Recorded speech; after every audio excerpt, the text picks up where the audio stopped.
Hello, everybody. It's Donna Cravata, and we are here again with another Real 50 over 50 interview.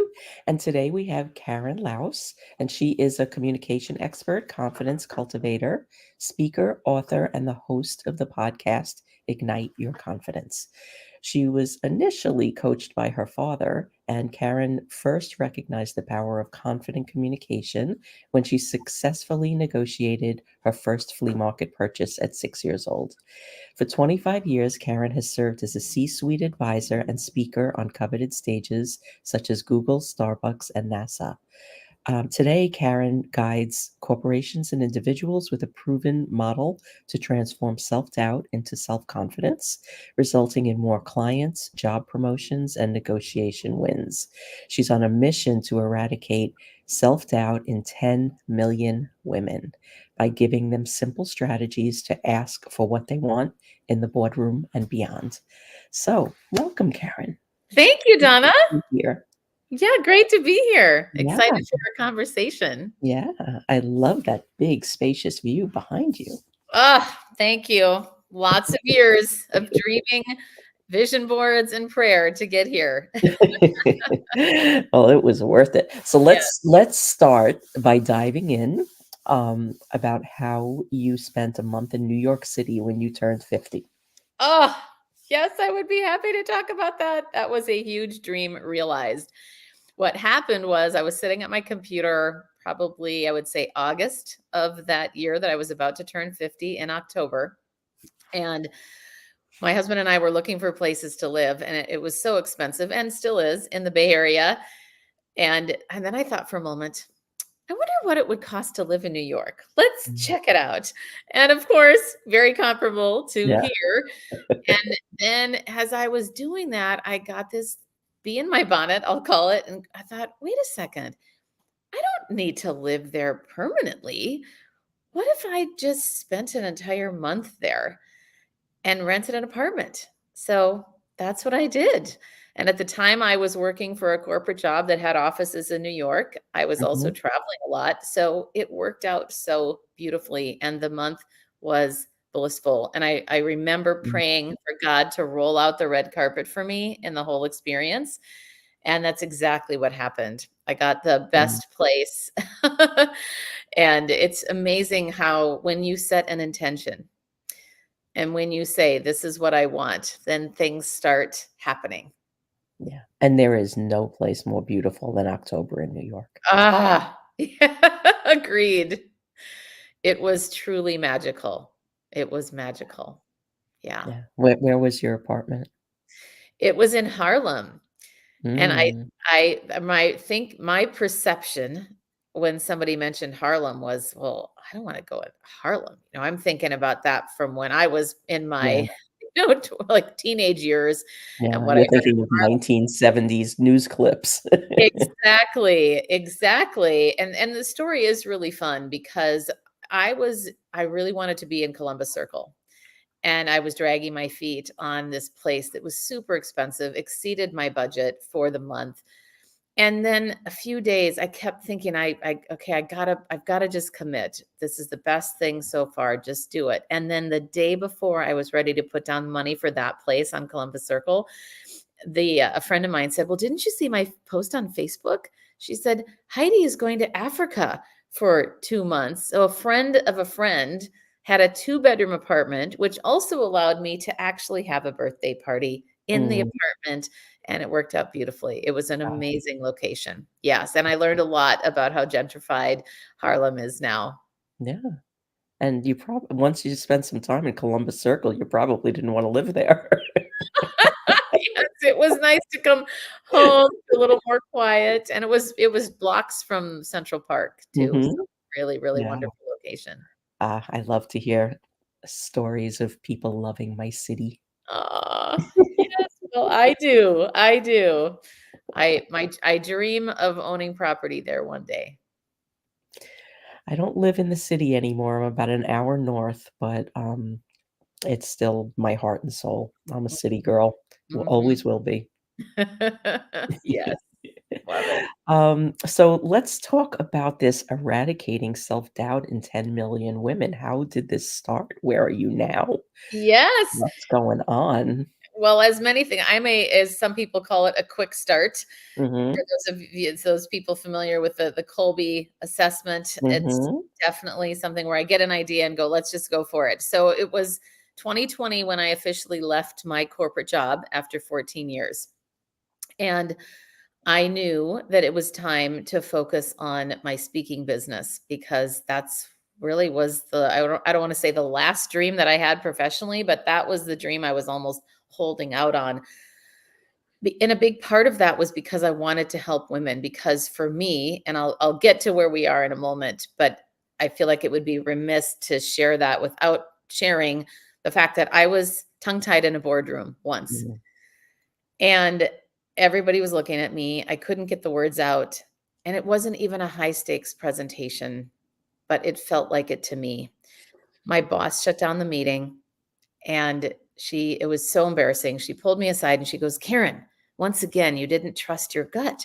You could have just tabled the meeting and said, I don't remember exactly what our focus was. Let's just table this and move on," which is exactly what she did. And I had this moment where my jaw dropped because I thought, why am I asking for permission? Like the Mhm. first thought was, oh my gosh, I could have done that. And then the second thought was, why? Why is this still something so that I'm so tied up in knots? Why did I doubt myself? Why? And truthfully, I had an internal conflict with her about what she had asked me to present. But I was taught as a kid, you don't question authority. You don't question your boss. You figure it out. And I remember just being so struggling, like in that moment of struggle, but that moment helped me on this path to really dive into what the root of that was. And it turns out that she was really the archetype of my dad. As I realized, why was I so intimidated around her and the other executives of whom I was a part? Like we were all on the same team. But that is one of the things that was the impetus to then drive the mission another few years later to go, I really want to help women overcome self-doubt. And why not go big? Why not 10 million and do it as a social initiative? 10 and 10 kind of felt like a cool name as well. And so it is clearly an arbitrary number when you think about it. I'm well aware of that. And so You never know. we're roughly around 3 million based on all of the media appearances that I've done and the different talks Mhm. that I've done. And so I also am a realist. So I like to explain what I mean when I say eradicate self-doubt. My goal is to get that message out, not the message meaning there are tangible communication tools that we can employ to help us tackle that doubt so that we then feel more confident. And the biggest thing that is my wish for every woman on the planet, frankly, and every person at the end of the day, is to be freed from that doubt such that it is no longer paralyzing you, because that is the challenge that I find, is that so many women hold themselves back because, as I like to say, although it sounds kind of harsh, I was in a prison of my own making. Yeah. We all have choice. We all have agency, but based on our upbringing, our beliefs, whatever it might be, those things can cause us to get in our own way and sabotage ourselves. So freedom is available to all of us. Mm. I love that. And there are obviously, yeah, there's obviously cultural conditioning that we have all been a part of. There are things that we cannot control, but I'm all about what can you control? Becoming more aware of where are the areas that are holding you back. Yeah. Yeah. That's amazing. And, 3 million is nothing to sneeze at. That's true. Well, it's funny, isn't it? So many, the more I do this work and the more I live on the planet, the more I am reminded how so many of us are living in that gap of where we are and where we want to be. Mhm. And one of my values is celebration. And frankly, I need to do it more. Like it's so important to celebrate where we are as opposed to thinking, oh, I'm not at 10 yet. But you're right. Thank you, Donna, for saying that. Yeah, I mean, that's a lot of people, and, you know, what people forget in this online world that we live in, even in real life events and exchanges, is we have the ability to impact one person, Yes. and that one person can create a ripple effect in ways that we'll never know. Yeah. And every day that I feel like, I'm not doing enough, or I didn't get to this, or, oh, I wanted to do that, and this didn't happen, and this changed, or, whatever might have occurred through the course of a day, I try to remember that if I made a difference for one person, whatever happened today was worth it. That's powerful. It's such a good reminder. It really is. I need to hear that too. Yeah. Yeah, I Um, had an experience where I was in Minneapolis recently, which is where I'm originally from, and a few years ago when my mom passed away, my brother bought the house that my dad built that we all grew up in.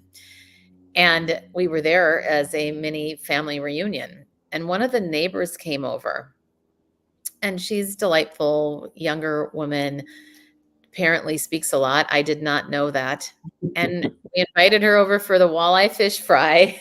And she's sitting at the end of the table and leans over to about 12 people, and I'm on the end. And she said, I love your book. It has helped me so much in my speaking. And I just got goosebumps thinking, to your point, Donna, like you never know who you're impacting. I would have yeah. never thought my mom's neighbor, like that just would not have that just feel. I didn't even know she had the book. She said I thought, did I give her a copy? No, she bought it. Bought it. Yeah. Yeah, and Rita is chiming in, and she's saying Oh, yes to the positive ripples. And I love that. I mean, just through this project, there's somebody that I know for many, many years, and one of the first people I met in the online world, maybe 15, 16 years ago. And she lives in Calgary, Canada. And we don't speak that often. She reaches out to me and she said, I was at a funeral and there was somebody there that was from upstate New York.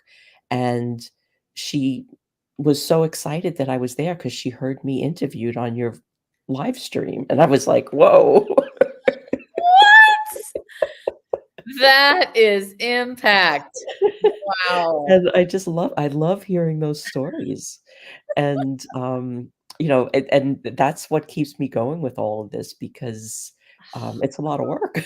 And, but there's the alchemy, what happens when people connect and they connect with something that Mhm. matters to them and like how that turns into something else and then again into something else and again into something else. It's just been really fascinating to watch. We had a cancellation on an interview in a couple of weeks coming up, and we're going to do.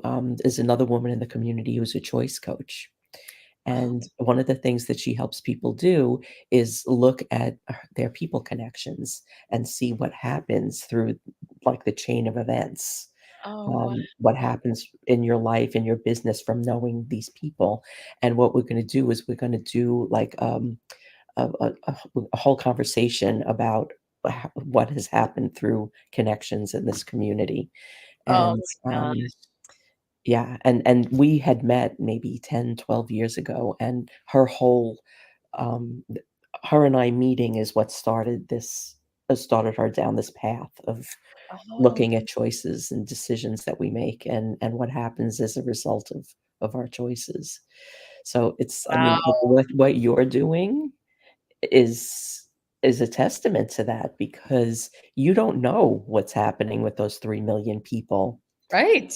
You just don't know, and you don't know how it comes back to you, just like you've had that experience with your mom's neighbor, Mhm. and, I don't know, I can get lost for days just trying to anticipate what these connections are. I know, and I remember also being at a conference, and I came in a little bit late to the thing and sitting in the audience, and stood up afterward, and the woman turned to me that was sitting next to me. We hadn't had a chance to meet because I came in late.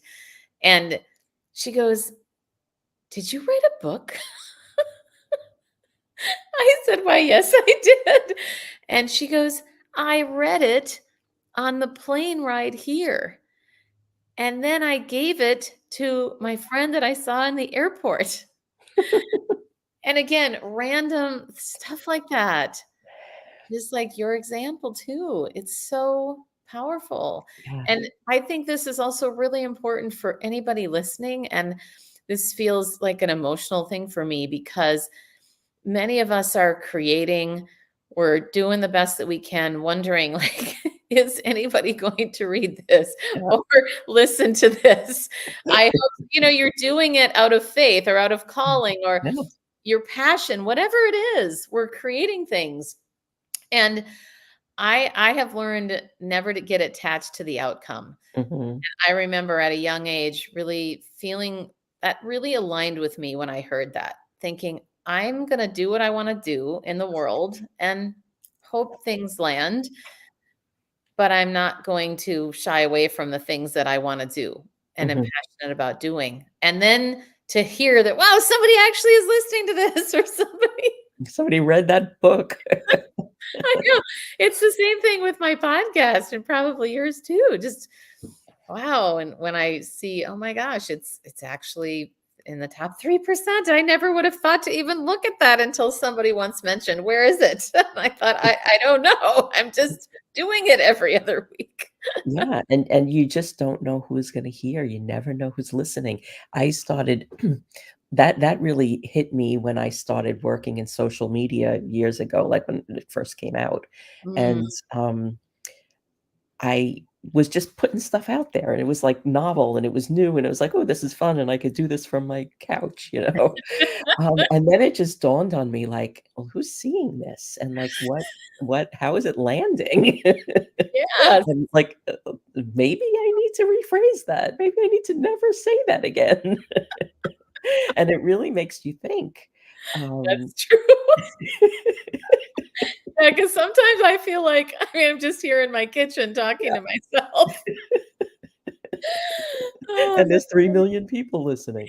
But, this kinda leads me to another topic that I would love to explore with you, and that's just confidence, So, like, what happens when you let that self-doubt get in the way and yeah. this is stuck in your kitchen, It doesn't get out of your kitchen. Well, boy, yeah, that's a big question. What happens is, well, we become smaller, we don't shine our light in the world, and I think that's where a lot of people end up just staying, Yeah. where they don't fully express the truest version of themselves because they're too worried about what other people think. They've been taught to people please. They've been taught that their needs are less than others or that we have to accommodate everybody else instead of ourselves. There's, fears of judgment. There's so many bad things, like negative things, I should say, that impact, sadly, how we show up in the world. And I think it's so ironic that so many of us are wearing masks or we're hiding parts of ourselves when like we might think that, oh, well, maybe people want to see this or I better hide this. And yet, when we show up as the truest version of ourselves, that's what the world needs. It's that Yeah. that classic quote, which I'm forgetting, I forget who said it, but it's something like, "Don't go out and do what other people want. Do what the not what don't look for what the world needs. Look for what you want to Mhm. do and Mhm. be that Yeah. because that's what the world needs." Yeah. S Totally, totally, and, in my work, it's the same thing because I help people become visible, and, Yes, everybody thinks they need to have this second persona to be online, and it's like, "No, stop that." exactly. Fire her. I love that. Yes, that's a great term, like, fire that person. Well, and that reminds me, somebody once said I wouldn't have thought about this. I just again, I'm just myself. I shouldn't say just. I Mhm, myself online, wherever you see me, whether I'm on a stage, I'm the same person. I don't have any presenter version of myself. mhm. And I remember one one person saying, "You're you're just unapologetic about who you are. You'll be in your workout clothes. It doesn't matter. You just show up. And I remember laughing, thinking, well, I don't really know how else to be. Yeah. It wasn't like this was a strategy. I'm going to go in and do. It was more when I'm inspired to share an idea or a thought that might be helpful, I'm going to go online and do that. Mhm. Yeah. And Yeah. I was helping a client a couple of weeks ago, and they were getting very structured in what they wanted to share. And, they had all of these big plans, and they were overwhelming themselves just telling me what they were planning on doing. And I said, "Well, what if you just posted when you had something to say?"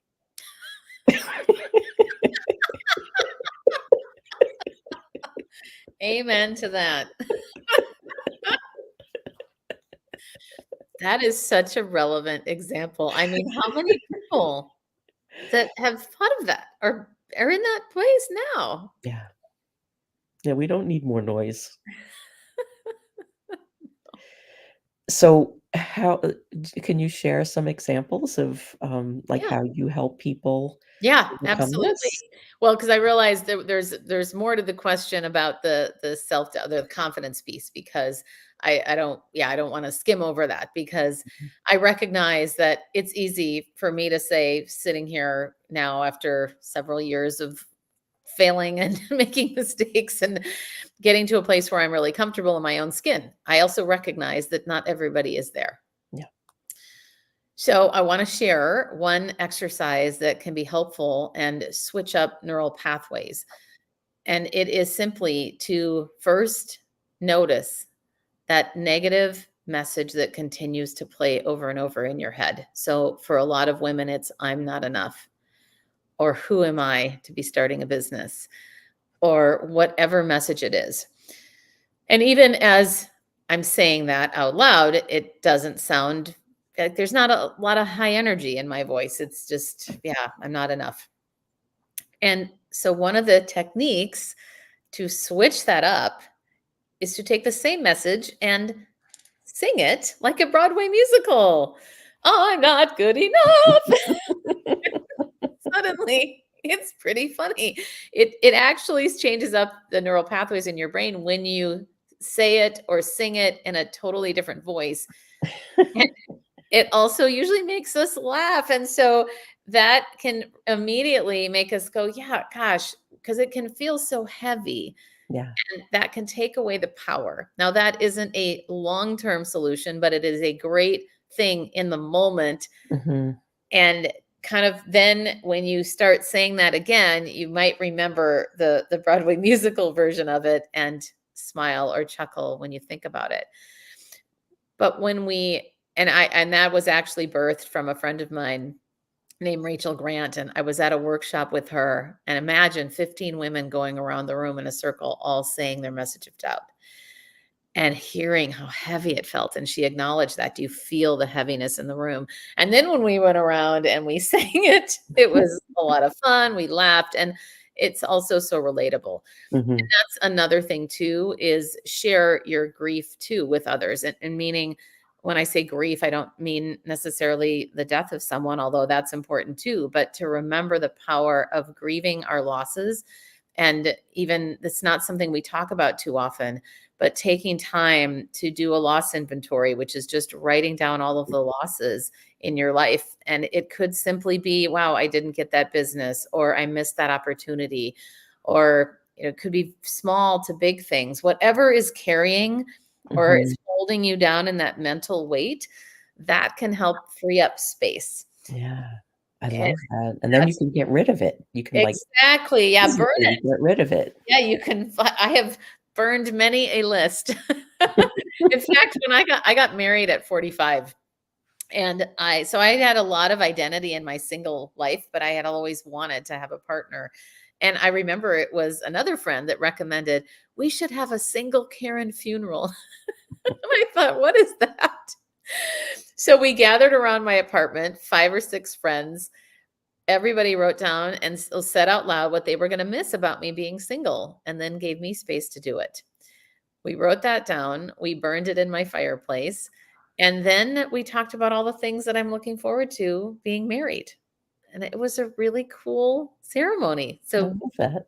yeah, you never know how these things can play out.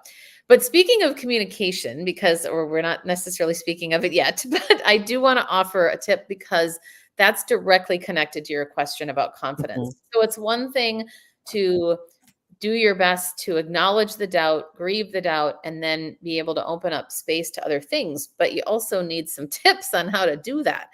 So, one of the tips that a lot of people have found helpful is how to stop rambling and get to the point.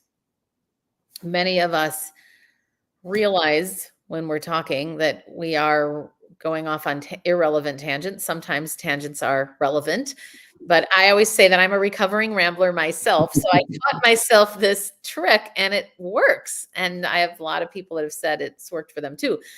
So the first step is you have to have the emotional intelligence to know that you're rambling in the first place.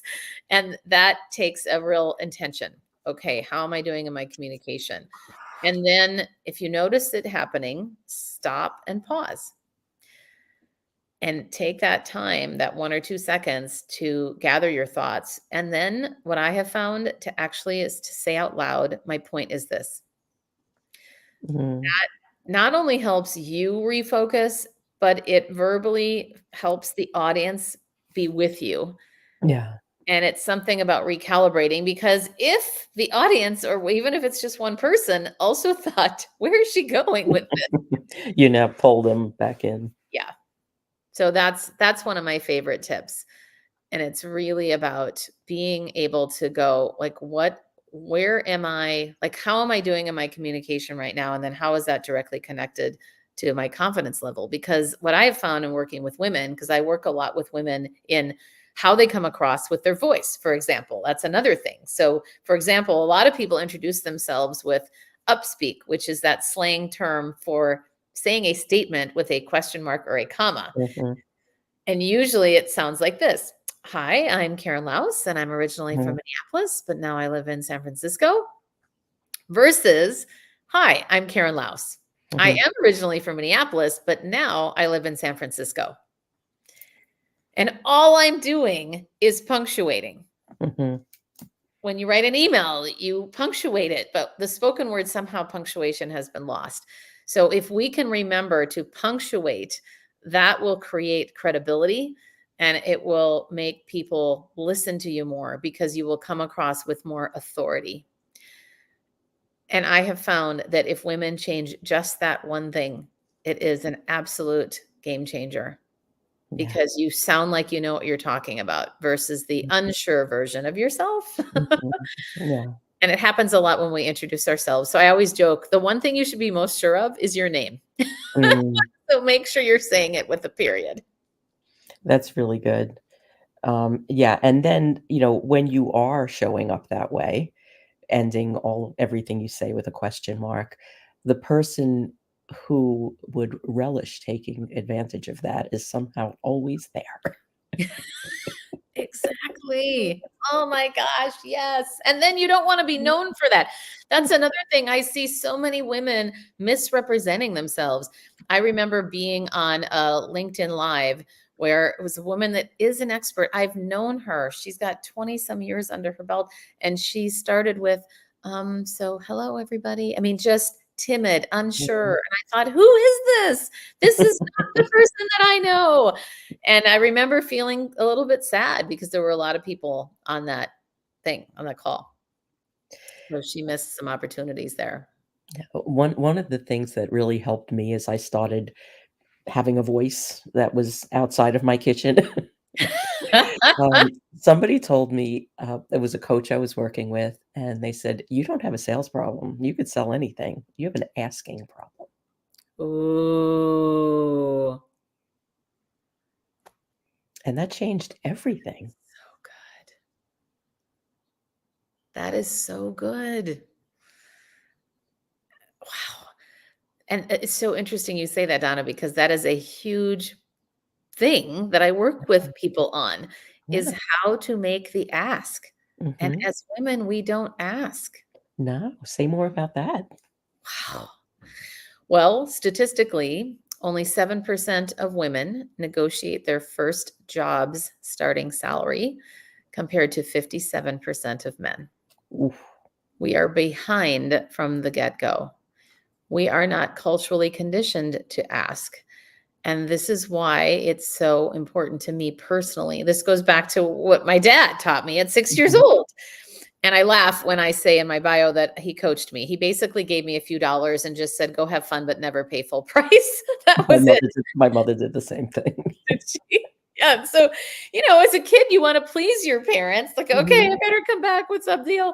And he always used to say, if you don't ask, you won't get. Yeah. The squeaky wheel gets the grease. In fact, my next book is going to be on asking. And I am in the middle of writing that right now. So, recognizing that you're going to miss every opportunity that you don't ask for. And the answer will always be no to a question that is not asked. Mhm. And I love what you said. And so I'll share another thing too, a passive versus an actual ask. I see this a lot when training sales teams. So for example, a lot of us say things like, if you're interested, let me know, Mhm. versus, are you interested? Would you like to start working together? Not, if you'd like to start working together, I'm just an email away, Mm. but the direct ask. It's so amazing how that just tiny little shift makes all the difference in the world. Mhm. There used to be this email app that you can attach to your email that would like literally cross out the words just and the word but. That's good. That's good. It's tough, isn't it? I mean, I laugh because I teach similarly, and yet I have to edit myself all the time. All And the it time. was funny because somebody said, well, we were talking about book titles, and somebody was saying, "Oh, call it Just Ask." And I'm thinking, I can't say just. That cannot be the title of my book. I get the point. It's right in context, but still, I would never be able to reconcile that. What about if you entitled it "Just Ask, but don't use just"? Yeah, that would be a good subtitle. As long as you don't say just in your ask. Oh, that's funny. Oh my goodness, I can't True. believe we're Yeah, at 30 minutes already. I know. I could talk to you all day long and look at your Likewise. view. Um, so I like to end these with a wisdom bomb, and I just did that. I just did the question thing. Yes, you did. I'm glad you noticed. See, self-awareness. Should we try that again? Okay, wait.